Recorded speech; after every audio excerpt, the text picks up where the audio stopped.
Hello दोस्तों, कैसे हैं आप सब। स्वागत है मेरे चैनल इंग्लिश सीखे पर। मैं आज आप लोगों के लिए इंग्लिश की कुछ बहुत ही बेहतरीन वोकैबुलरी लेके आया हूं, जो आपको एसएससी एग्ज़ाम में और इंग्लिश से रिलेटेड जितने भी सारे एग्ज़ाम होते हैं वो सारे एग्ज़ाम में आपको हेल्प करने वाले हैं।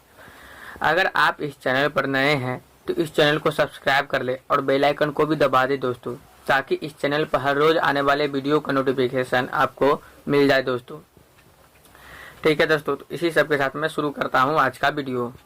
पहला वर्ड है दोस्तों प्रिजर्व। प्रिजर्व का मतलब होता है सुरक्षित रखना। ठीक है दोस्तों, किसी चीज को सुरक्षित रखना या किसी व्यक्ति को सुरक्षित रखना, उसको प्रिजर्व। ठीक है दोस्तों। प्रिवेंट मतलब होता है सुरक्षित करना। ठीक है दोस्तों। और सेफ, सेफ का मतलब भी होता है सुरक्षित रखना। तो ये सब इसके साइनोनिज्म है, आप इसको याद कर लीजिए दोस्तों। नेक्स्ट वर्ड है दोस्तों टोपोलॉजी। टोपोलॉजी का मतलब होता है भू संरचना का अध्ययन। ठीक है दोस्तों। भू संरचना, भू मतलब मिट्टी, मिट्टी का जो बनावट है उसके कैसे कैसे वो बना है, उसका संरचना कैसे क्या है, उसके बारे में जो अध्ययन करते हैं उसको बोलेंगे टोपोलॉजी। ठीक है दोस्तों, तो उसको क्या बोलेंगे, टोपोलॉजी। नेक्स्ट वर्ड है दोस्तों टॉक्सोनोमी। टॉक्सोनोमी का मतलब होता है जीवित चीजों को वर्गीकरण का विज्ञान। ठीक है दोस्तों। टॉक्सोनोमी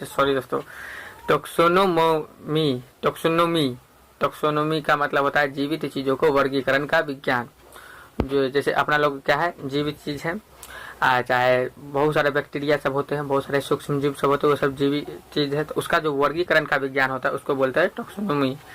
नेक्स्ट वर्ड है दोस्तों सिस्मोलॉजी। सिस्मोलॉजी मतलब होता है भूकंप का अध्ययन। ठीक है दोस्तों। सिस्मोलॉजी का मतलब होता है भूकंप का अध्ययन। बहुत सारे देश में जो है भूकंप आते रहते हैं, अपना भारत में भी आते हैं। 2015 में देख रहे इतना बहुत बड़ा भूकंप आ गया था, नेपाल जो पूरा तबाह हो गया था, भारत में भी बहुत ज़्यादा क्षति पड़ा था। तो उसका जो उस भूकंप का अध्ययन किया गया वो किसके अंतर्गत, सिस्मोलॉजी के अंतर्गत। और उसका जो मेजर आया था वो रिक्टर स्केल पर आया था। ठीक है दोस्तों। तो एक सिस्मोग्राफ करके यंत्र होता है जिसमें उसका पैमाना होता है मापने का, रिक्टर स्केल, तो उसी के अंतर्गत मापा गया था उसको। जैसे अपना लोग अगर स्केल आप लोग कभी यूज किए होगा लाइफ में, तो उसमें देखे होगा कि 1 सेंटीमीटर 2 सेंटीमीटर इस तरह करके लिखा हुआ होता है। तो क्या सेंटीमीटर उसका पैमाना होता है, उसी हिसाब से रिक्टर उसका पैमाना होता है। ठीक है दोस्तों। नेक्स्ट वर्ड है दोस्तों टैक्सीडर्मी। टैक्सीडर्मी मतलब होता है जानवरों के खालों को सुरक्षित रखने की कला। ठीक है दोस्तों। जानवर का जो खाल होता है उसको सुरक्षित रखने की जो कला होती है उसको बोलते हैं टैक्सीडर्मी। ठीक है। जो पहले के समय में क्या होता था दोस्तों कि मतलब पहले के समय में तो जानवर को मार के ही चमड़ा का यूज किया जाता है। अब तो उसके जगह पर रबर का यूज होने लगा, प्लास्टिक का यूज होने लगा है, लेकिन पहले जानवर को मारकर ही यूज किया जाता था। लेकिन उसमें क्या होता था, जानवर का तो सजीव होता था लेकिन मरने का उसका चमड़ा खराब होने लगता था, तो उसको जो है बचाने के लिए क्या करते थे, उसका खाल को सुरक्षित रखते थे, तो उसी को बोलते हैं टैक्सीडर्मी।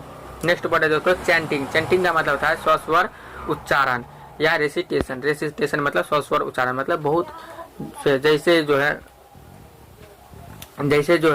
समझिए, अगर हम जैसे बोल रहे हैं यहाँ पर क्या लिखा है रेसिटेशन, हम किसी को पढ़ा रहे हैं तो उस समय क्या बोलेंगे रेसिटेशन, तो सामने वाला बंदा भी क्या बोलेगा रेसिटेशन, तो वही हुआ स्वस्वर उच्चारण। जैसे हम बोले उसी तरह से हम रिपीट भी आया, तो उसी को बोलते हैं चैंटिंग या रेसिटेशन। दोनों से अति सिमिलर वर्ड है, मतलब साइनोनिज्म एक दूसरे का, तो आप याद रखिए दोस्तों। नेक्स्ट वर्ड है दोस्तों स्पेल। स्पेल का मतलब होता है मंत्र। ठीक है दोस्तों। स्पेल का मतलब क्या होता है, मंत्र। जो मतलब सारे जो धर्म में तो नहीं, लेकिन हिंदू धर्म में जो है बहुत सारे संस्कृत में मंत्र सब है, बहुत बेहतरीन से बेहतरीन मंत्र सब है, बहुत जो संस्कृत में मंत्र सब है जो भगवान को प्रसन्न करने के लिए गाया जाता है, तो उसको बोलते हैं स्पेल। ठीक है, तो आप उसको भी याद रखिए दोस्तों। नेक्स्ट वर्ड है दोस्तों इनकारनेशन। इनकारनेशन का मतलब होता है अवतार। ठीक है दोस्तों। इनकारनेशन का मतलब क्या होता है, अवतार। बहुत दिन पहले एक मूवी भी आया था अवतार करके, तो उसका इंग्लिश में मीनिंग होता है इनकारनेशन, मतलब फिर से नया। अवतार मतलब क्या, फिर से उत्पन्न होना, फिर से बनना। ठीक है दोस्तों, तो उसी को बोलेंगे इनकारनेशन। नेक्स्ट वर्ड है दोस्तों अटरेंस। अटरेंस का मतलब हुआ कथन, स्टेटमेंट। बोलते हैं ना फलाना लोग का स्टेटमेंट ये रहा, फलाना लोग का स्टेटमेंट ये रहा, वही है अटरेंस मतलब कथन, स्टेटमेंट। अटरेंस मतलब कथन, आप उसको याद रखिए दोस्तों। नेक्स्ट वर्ड है दोस्तों एमिड्स। एमिड्स का मतलब होता है के बीच, मतलब के बीच किसके होगा, दो चीजों के बीच हो गया, बहुत चीजों के बीच होगा, मतलब कहीं ना कहीं तो बीच ही होगा। मतलब मतलब चारों तरफ से कहे या मतलब बीच में, मतलब हमेशा बीच में ही होगा, उसको बोलेंगे एमिड। मिड का मतलब होता है ज्यादातर बीच, तो आप इसी से याद रख सकते हैं MID, मिड मतलब ज्यादातर बोलते हैं ना मिड पॉइंट निकालो या मिड पॉइंट क्या है, इसका मतलब बीच वाला पॉइंट क्या है, तो उसी हिसाब से आप रिलेट करके उसको याद रख सकते हैं दोस्तों। नेक्स्ट वर्ड है दोस्तों रुइंस। रुइंस का मतलब होता है मलबा या अवशेष। ठीक है दोस्तों, आप रुइन मतलब होता है बर्बाद हो जाना, वो बर्बाद होने के बाद कोई अगर भवन आदि बर्बाद होगा तो उसका मलबा बच जाता है, उसका अवशेष बच जाता है, तो उसी को बोलते हैं रुइंस। ठीक है, रुइन के बाद जो आता है उसमें एस लगने के बाद उसको बोलते हैं मलबा या अवशेष। ठीक है, नेक्स्ट वर्ड है दोस्तों पॉन्डर ओवर। पॉन्डर ओवर का मतलब होता है विचार करना, किसी बात पर विचार करना या किसी चीज पर विचार करना, तो उसको बोलेंगे पॉन्डर ओवर। ठीक है दोस्तों, तो पॉन्डर ओवर का मतलब होता है विचार करना, आप इसको भी याद रखिए दोस्तों।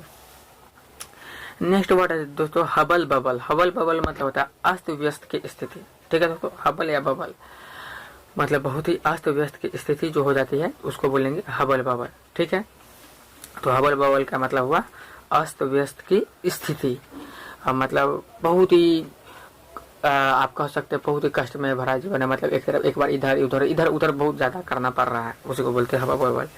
नेक्स्ट वर्ड है दोस्तों मोल्टर। मोल्टर का मतलब होता है धीरे धीरे क्षय होना।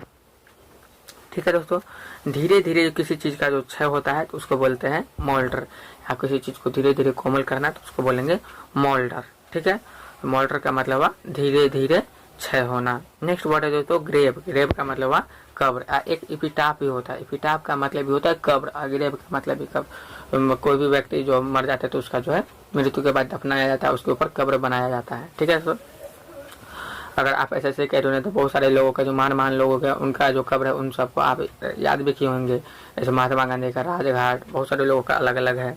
ठीक है दोस्तों, तो उसी को बोलते हैं ग्रेव मतलब कब्र। नेक्स्ट वर्ड देखते हैं क्या है दोस्तों। नेक्स्ट वर्ड है दोस्तों इमर्ज्ड। इमर्ज्ड इन। इमर्ज्ड इन का मतलब हुआ डूबा हुआ। ठीक है दोस्तों, कोई चीज जो डूबा हुआ है, सिंक कर गया मतलब डूब गया, तो उसको बोलेंगे इमर्ज इन मतलब डूबा हुआ। नेक्स्ट वर्ड है दोस्तों स्पेकुलेशन। स्पेकुलेशन का मतलब हुआ अनुमान। ठीक है दोस्तों, ये सब वर्ड जो है ज्यादातर जो है मतलब लाइफ में होता है यूज। अनुमान, गेस। गेस का मतलब भी होता है अनुमान। ठीक है दोस्तों, स्पेकुलेशन का मतलब भी होता है अनुमान। कोई व्यक्ति जो किसी चीज का अनुमान लगाता है, यहाँ से ये कर सकते हैं, यहाँ से ये हो सकता है, इस हिसाब से, तो उसको बोलेंगे स्पेकुलेशन मतलब अनुमान। नेक्स्ट वर्ड है दोस्तों हैजार्डवस। हैजार्डवस का मतलब है खतरनाक। एक जियोपॉडी, उसका मतलब भी होता है खतरा या खतरनाक आप कह सकते हैं। ठीक है, हैजार्डवस का मतलब खतरनाक। खतरनाक का मतलब है डेंजरस चीज। ठीक है, आप डेंजरस से याद किए होंगे तो उसको बोलेंगे डेंजरस मतलब हैजार्डवस। ठीक है, नेक्स्ट वर्ड है दोस्तों ट्रीचेरुअस। ट्रीचेरुअस का मतलब है धोखेबाजी भरा। धोखेबाजी मतलब जो स्विंडलर पर्सन होता है, गबन करने वाला, जो गबन मतलब कुछ लेके भाग जाता है या किसी चीज को मतलब विश्वासी टाइप का पहले विश्वास बनाता है, उसका धोखे देके भाग जाता है, तो उसको बोलेंगे ट्रीचेरुअस। ये ट्रीचर से बना हुआ। ट्रीचर का मतलब धोखेबाज और ट्रीच का मतलब धोखे, धोखा। ठीक है, तो उसको आप याद रखिए दोस्तों। नेक्स्ट वर्ड है दोस्तों तो ट्यूलाइट ऑफ लेफाई। ठीक है दोस्तों, जीवन के अंतिम क्षण। हमको लगता है यहाँ पर वर्ड ये गलत हो गया दोस्तों, लाइफ होना चाहिए था यहाँ पर, ये मिस प्रिंट हुआ। ट्यूलाइट ऑफ लाइफ, जीवन के अंतिम क्षण। ठीक है, तो जीवन के जो अंतिम क्षण होते हैं मतलब बुढ़ापा वाला समय, तो उसी को बोलते हैं ट्यूलाइट ऑफ लाइफ। नेक्स्ट वर्ड है तो सीजलेस। सीजलेस मतलब कभी समाप्त नहीं होने वाला। सीज मतलब क्या होता है तो रोक देना, बंद कर देना, इंड कर देना। लेकिन सीजलेस है, जैसे क्या बोलते हैं कैशलेस मतलब बिना पैसा के, मतलब जो करेंसी नहीं होना, कैश नहीं होना चाहिए, उसी को लेस मतलब वो नहीं होना चाहिए, तो उसी हिसाब से सीजलेस मतलब कभी समाप्त नहीं होने वाला है। ठीक है दोस्तों, तो सीज मतलब रोकना, लेकिन वो लेस हो गया तो अब वो कभी समाप्त नहीं होगा, तो उसको बोलेंगे सीजलेस। नेक्स्ट वर्ड है दोस्तों इन एनिमेट। इन एनिमेट का मतलब निर्जीव। एनिमेट का मतलब क्या हुआ सजीव, जोशीला, लाइवली, इसका सिनोनिम है, लेकिन उसमें इन लग गया, इन एनिमेट मतलब निर्जीव, उसका अपोजिट हो गया। ठीक है, देखिए दोस्तों एनिमेट नेक्स्ट आ ही गया, एनिमेट मतलब सजीव। नेक्स्ट वर्ड है दोस्तों मैन्युस्क्रिप्ट। मैन्युस्क्रिप्ट मतलब हस्तलिखित डॉक्यूमेंट। जो डॉक्यूमेंट ऐसा है वो जो हस्त से लिखित हुआ है, हाथ से लिखा गया है, उसको बोलते हैं मैन्युस्क्रिप्ट। मैन्युस्क्रिप्ट मतलब स्वयं से लिखा गया कोई डॉक्यूमेंट। ठीक है दोस्तों, या कोई पेपर, तो उसको बोलेंगे मैन्युस्क्रिप्ट। नेक्स्ट वर्ड देखते हैं क्या है दोस्तों। नेक्स्ट वर्ड है दोस्तों अबिक्वेट। अबिक्विटस का मतलब है सर्वव्यापी, जो पूरा दुनिया में व्याप्त हो। ठीक है दोस्तों, अबिक्विटस मतलब सर्वव्यापी, जो महामारी होता है उसको बोलते हैं अबिक्विटस, मतलब सर्वव्यापी। नेक्स्ट वर्ड दोस्तों परवेसिव। परवेसिव का मतलब होता है चारों तरफ फैला हुआ। ठीक है दोस्तों, वही जो कोरोना वायरस देखिए वो चारों तरफ क्या है, फैल चुका है, चारों तरफ एकदम बहुत तेजी से फैला। अभी भी कंट्रोल में नहीं आया, भले उसका वैक्सीन आ चुका है लेकिन फिर भी कंट्रोल में नहीं आया है, तो उसको बोलेंगे परवेसिव। नेक्स्ट वर्ड है दोस्तों स्नीक। स्नीक मतलब चुपके से प्रवेश करना, कहीं पर चुपके से जो प्रवेश कर जाते हैं, नजर बचा कर प्रवेश कर जाते हैं, इंटर कर जाते हैं। इंटर मतलब होता है प्रवेश करना, लेकिन चुपके से प्रवेश करने के लिए बोलेंगे स्नीक, मतलब किन्हीं के डर से या कोई कारणवश। नेक्स्ट वर्ड है दोस्तों हर्मिटिकली। हर्मिटिकली का मतलब हुआ एकदम शांत, मतलब फुल्ली पीसफुल, एकदम दिमाग रिलैक्स। मेडिटेशन के बाद हो जाता है हर्मिटिकली, मतलब एकदम शांत, तो उसको बोलेंगे हर्मिटिकली। नेक्स्ट वर्ड है दोस्तों प्रिसाइज। प्रिसाइज मतलब हुआ सटीक, एकदम आप कह सकते पूरे निशाना पर। ठीक है दोस्तों, एकदम सटीक। प्रिसाइज मतलब एकदम सटीका। ठीक है, तो उसको बोलेंगे प्रिसाइज। नेक्स्ट वर्ड है दोस्तों इरेक्ट। इरेक्ट मतलब हुआ सीधा।